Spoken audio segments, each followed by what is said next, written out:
Welcome to Goobertown Hobbies. My name is Brent. Today we're going to be working on some models and talking about the mental health benefits of miniature painting. Modern life has a million distractions and stressors, but I truly believe that this hobby is an antidote. This is meditation. Dip your brush. Allow your mind to travel a healthy path. When we're moving colors around, we let go of the noise. Muscle memory, creativity, focus. Deep, even breathing, low and steady heart rate. It is meditation. If you hobby for a bit before bed, you'll fall asleep quicker and be more rested tomorrow. Having this way to center ourselves is invaluable. The ability to find calm is a core pillar of emotional maturity. It helps us to deal with life. Here's one indignity of the modern world right here. $60 for 5 models. And Games Workshop is about to raise prices again. Corporate greed is a blight. It weighs us down every day. Luckily, in this situation, there is a silver lining. The act of building and painting these models is going to help to process and resolve those feelings of anger. In my case, these models are also a tax write-off, so that helps too. Alright, so at the time of recording, people have been excited about a lore update for the Adeptus Custodes from Warhammer 40k. They went from being a mysterious and presumably all-male faction of Super Soldier Guardians to a mysterious and explicitly co-ed faction of Super Soldier Guardians. Games Workshop updates or retcons the lore pretty much every time they introduce a new model. Sometimes the changes are pretty big. In the past few years, Necrons and Squats have had their lore entirely rewritten to go with their new ranges. The Rogel Dorn tank appeared out of thin air in 2023, but the Imperial Guard have been using it as a main battle tank for thousands of years all across the galaxy. New models and retcons go together like chocolate and peanut butter. So let's see what new models we have for female Custodes. Wait, where are the new models? They did a retcon, so they must have at least released a new HQ or something. Let me check here. Seriously? No new minis? What's the point of a retcon in Warhammer if they're not going to release any new minis?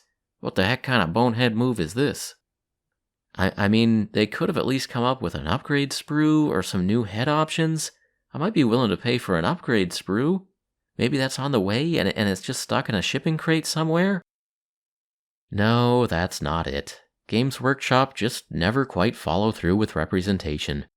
Female Custodes are canon now, but if I actually want some models, it's going to take more resources, more time, and more skill. The Custodes have a pink tax, and that's disappointing. Oh well, I can handle disappointment like a fully adult human being. Life is short. I'm not going to spend weeks upset about the handling of one of the many, many retcons in Warhammer 40k. That just wouldn't be a healthy way to live. I'm going to treat female Custodes like a hobby challenge, and I am up to that challenge. Okay, here are 2 vanilla models that I built from the kits. Personally, I think the models look better without the helmets. In general, I do love helmet plumes, but the rest of the design here doesn't appeal to me. I think the armor is thick enough to hide secondary sexual characteristics, so a head swap might be enough to get some lady custodians. A few years ago, I backed a Kickstarter for female heads from Keta-Minies, and this is a good chance to use them. I printed a good variety of heads at a couple of different scales.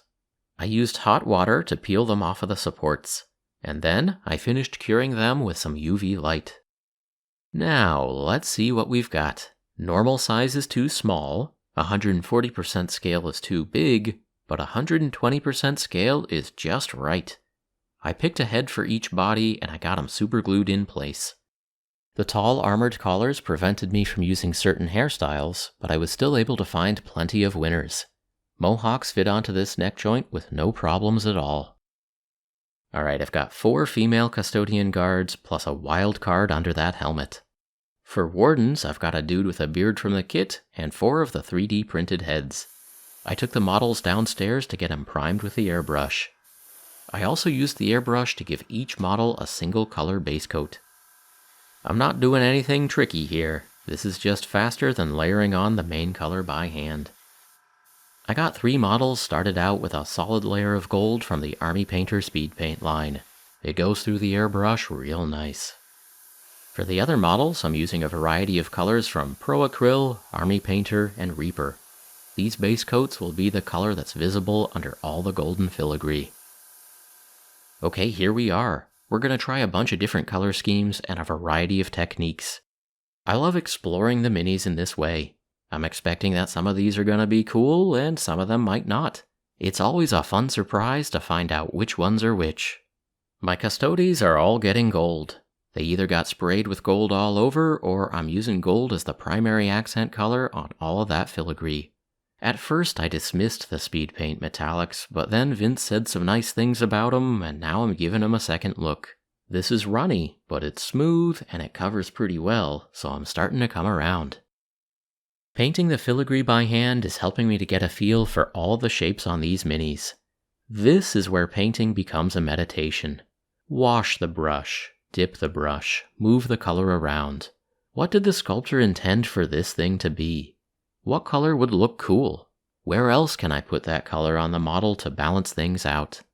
Let's put some paint on and try to get some smooth coats. Wash the brush, dip the brush, and move the color around. Concentrate. Try to color inside the lines. Sometimes you'll hear people say that miniature painting is like coloring books for nerds. And then the nerds will say, "Nuh-uh, this is way cooler than coloring books and it takes more skill and you shouldn't diminish the legitimate artists who paint miniatures." I think there's merit to both sides of that, but I actually really do like the coloring book comparison. A blank piece of paper or a ball of clay can be stressful, but a fresh mini is kind of like a fresh coloring book. The sculptor made all the shapes and got the project off to a great start. It's up to you to continue their work. Choose a palette that fits your mood, color inside the lines, or go wild. The outline of the character is there, but you get to make it yours. At the high end, some mini painters will add incredible freehand designs to their models, and that definitely classifies as art. But hey, you can do artistic freehand in a coloring book too. Who's to say that Dora the Explorer doesn't have a face tattoo? The original artist got the ball rolling, but you can take it wherever you want. Some mini painters are definitely artists. I consider my own pursuits to be more like arts and crafts, but I mean that in the best way possible. There are subtle differences between the tactile feel of crayons versus colored pencils versus paint on a brush, but they all have a way of focusing the mind. Coloring books for adults have become very popular. They're even recommended by health professionals as a way to help manage anxiety and depression. Calling this therapy might be overselling it, but coloring is therapeutic. It's healthy. Painting is a way to unwind and disconnect. You're focusing on the tip of your paintbrush and you're thinking about colors. It pulls you in. For a little while, you're living in the moment. The noise and the clutter of the day fade away. Your worries about tomorrow take a little break. Some bandwidth frees up in your mind, and your subconscious is able to catch up on some processing. This is emotional maintenance. Screen time and all the other joys of the modern world can pull us away from equilibrium, but painting is a way to restore it. Physiologically, this is restful for our body and restful for our mind. I have no doubt that this hobby is good for emotional well-being. Intermission! For two of the all-gold models, I gave them a bit of a patina. I sprayed on a dusting of purple in a few places, and a dusting of green in a few places. I first heard about this technique from James Wapple, and I think it's neat. For some reason, gold looks good with green and purple.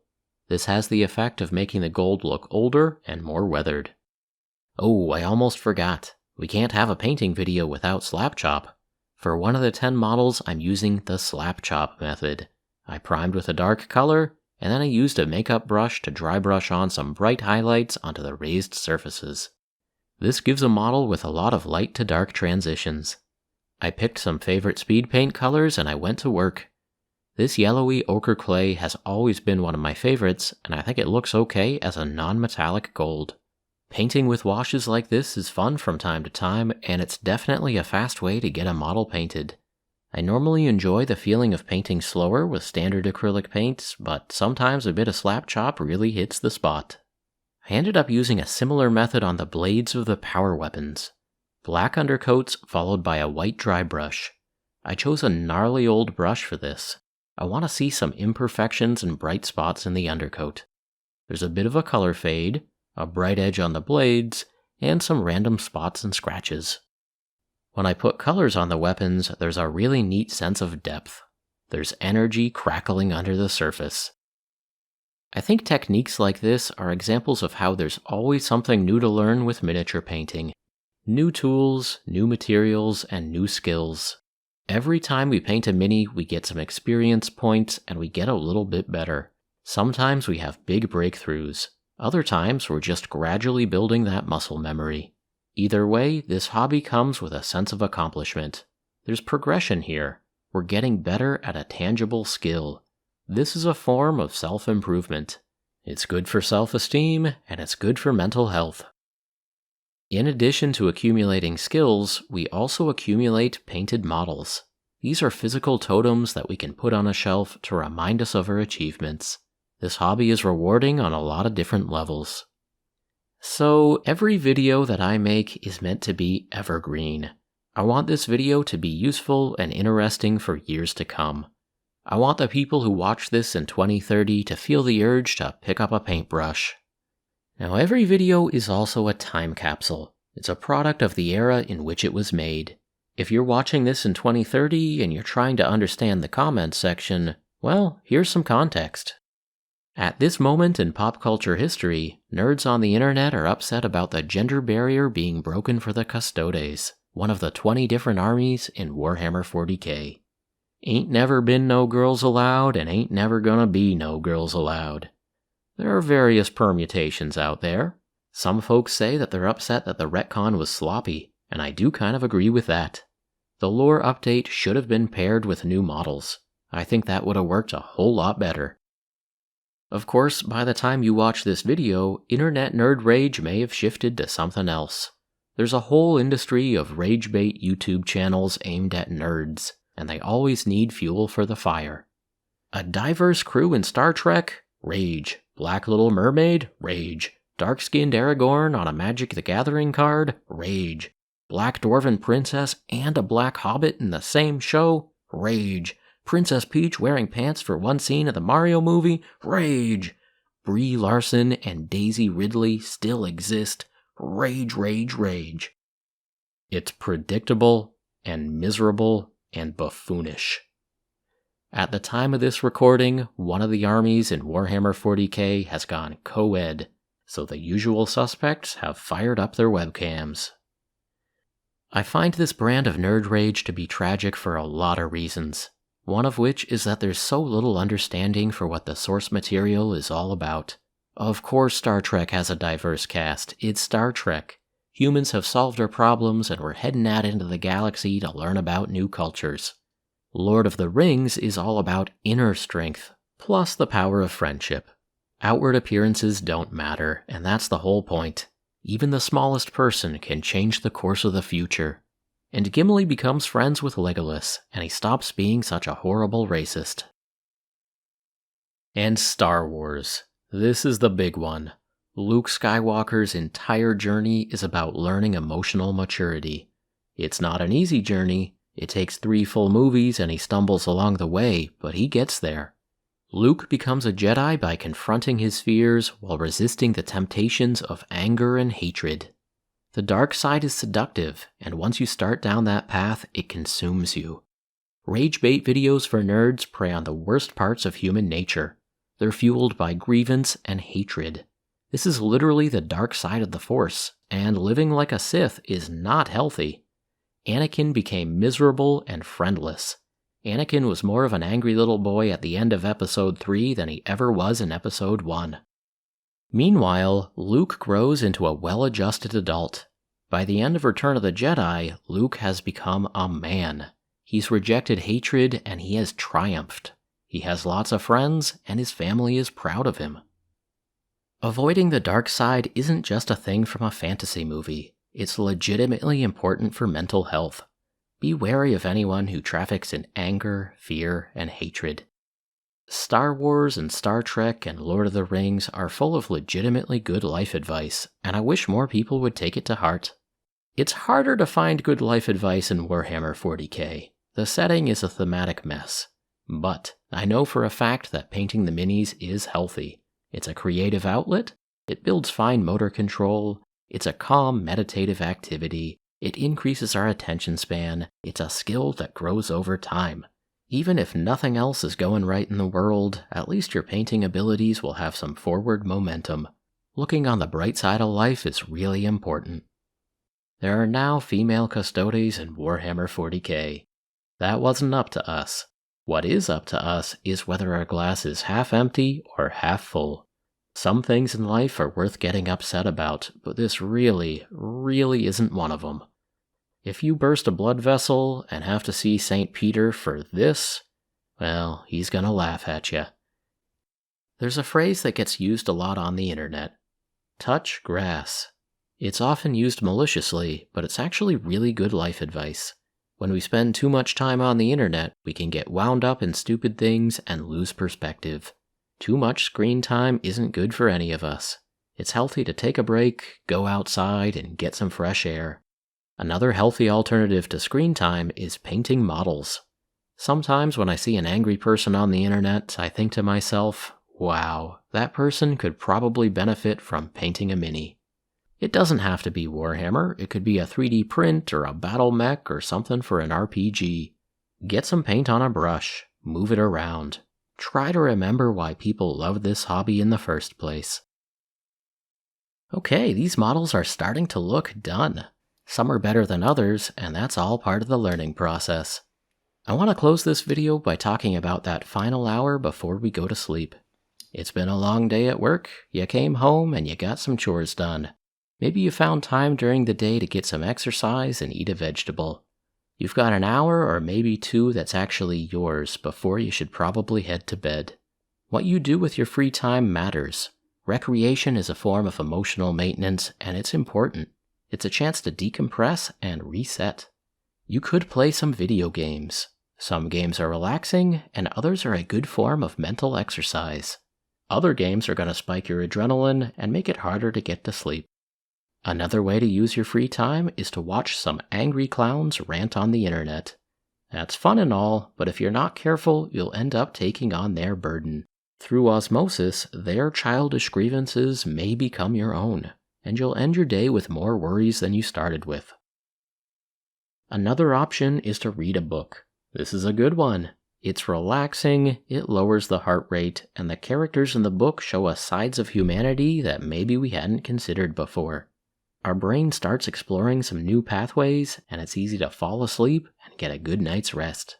Reading tends to be pretty good for emotional regulation. And of course, one way you could spend your valuable free time is by painting miniatures. This hobby is accessible to almost anyone. It's relaxing, it's restful, and it's rewarding. Peace and quiet, but not boring. Your hands are busy, and your subconscious is able to catch up on some processing.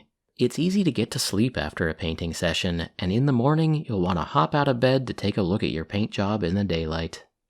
This hobby is healthy on a bunch of different levels, and it keeps getting better and better.